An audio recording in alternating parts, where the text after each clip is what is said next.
بسم اللہ الرحمن الرحیم۔ ترمذی شریف کی روایت ہے، حضرت ابو ہریرہ رضی اللہ تعالیٰ عنہ سے مروی ہے، فرماتے میں نے آپ علیہ الصلوۃ والسلام کو ارشاد فرماتے ہوئے سنا، لَأَن يَغْدُوَ أَحَدُكُمْ فَيَحْتَطِبَ عَلَى ظَهْرِهِ فَيَتَصَدَّقَ مِنْهُ فَيَسْتَغْنِيَ بِهِ عَنِ النَّاسِ خَيْرٌ لَهُ مِنْ أَن يَسْأَلَ رَجُلًا أَعْطَاهُ أَوْ مَنَعَهُ ذَلِكَ، کہ تم میں سے کوئی شخص صبح سویر جنگل جائے اور وہاں سے لکڑیاں کاٹ کر لائے اور لوگوں سے مستغنی رہے، پھر اس کو بیچ کر اس کی قیمت صدقہ کر دے، تو یہ اس کے لیے اس سے بہتر ہے کہ وہ لوگوں سے سوال کرے، چاہے وہ اس کو دے یا اس کو منع کر دے۔ فَإِنَّ الْيَدَ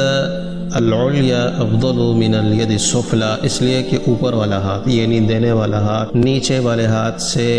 بہتر ہے، یعنی لینے والے ہاتھ سے بہتر ہے۔ وَابْدَأْ بِمَنْ تَعُولُ، اور جو تمہاری کفالت میں ہو پہلے اس کو دو۔ اس حدیث میں آپ علیہ الصلوۃ والسلام نے خود کمانے کی ترغیب دی ہے اور سوال کرنے سے